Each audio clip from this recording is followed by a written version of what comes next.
guys, so today we're going to be making a 1-minute keto brownie. So let's get into it.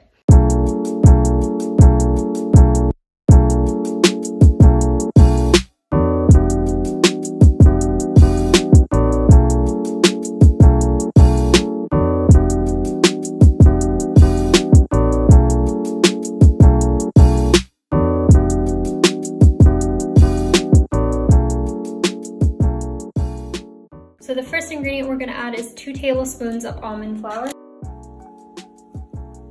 The next ingredient we're going to add is 2 tablespoons of cocoa powder. The next ingredient we want to add is 1 teaspoon of coconut flour. And so far we have almond flour, which is basically a higher fat flour. It's going to taste really good. It's going to add most of the flavor. The cocoa powder, of course, is the chocolate flavor, and then the coconut flour actually helps thicken this without adding too many extra calories, and you will not taste it in this amount. It's really perfect blend. Basically, all 3 of these together are gonna make for a really, really nice soft brownie. The next ingredient we're gonna add is a pinch, or just a 1/16 of a teaspoon of xanthan gum. All this does is help bind everything together. It's gonna make your brownie a little bit chewier and softer, and it's not gonna crumble. You can technically make this recipe without xanthan gum, but I highly recommend it if you can get your hands on it. We also just wanna add a little pinch of salt to this recipe, just enough to take away from the sweetness a bit. Next, you'll want 1/8 of a teaspoon of baking powder. We only want a little bit because we don't want our brownie to rise too much. We still want it to be fudgy and dense. Next, we're going to add our sweeteners. I am using 2, but you are welcome to just use 1 sweetener if you prefer. I highly recommend using a powdered sweetener instead if you have it. I'm just using granulated today, and a monk fruit sweetener is always the best tasting in my opinion, so I highly recommend getting that. I'll link it down below in the description box to show you guys the sweeteners that I use. So basically it's 1 tablespoon plus 1 teaspoon of the monk fruit sweetener. And then for my other sweetener, I'm using SUKRIN brown sweetener. So basically it's a brown sugar replacement. You can also use Swerve brown for this as well. And we're only gonna need 1 tablespoon of the brown sugar sweetener. And now we can just whisk this all up.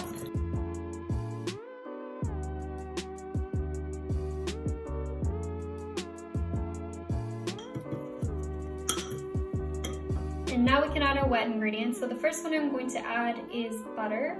So this is melted butter, and I'm just adding 1 tablespoon and another 1/2 tablespoon. So 1.5 tablespoons in total.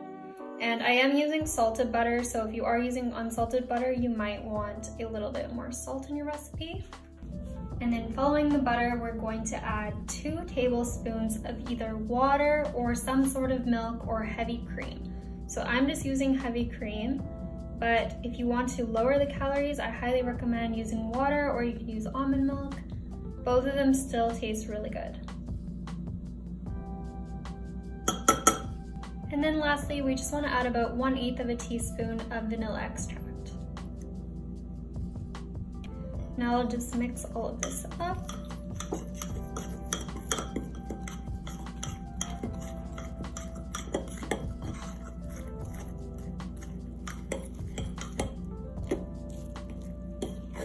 Once your brownie batter looks like this, it's nice and thick, we can then go ahead and add 2 tablespoons of chocolate chips. So for me, I'm going to be using Crisda chocolate chips.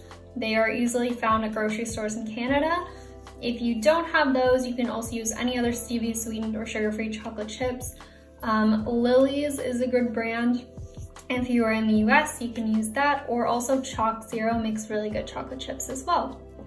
And if you don't have either of those, you can also use dark chocolate as well.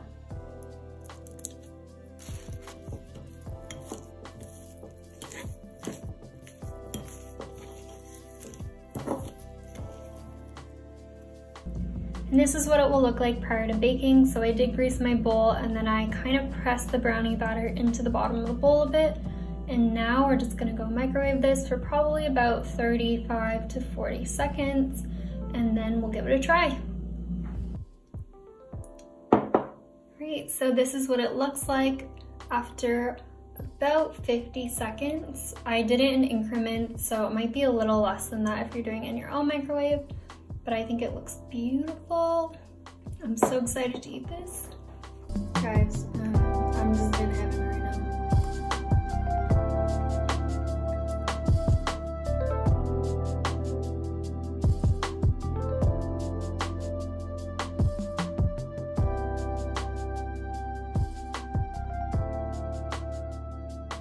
Alright guys, that's it for this video. Please comment, like, and subscribe. It means a lot to me. It really helps out this channel.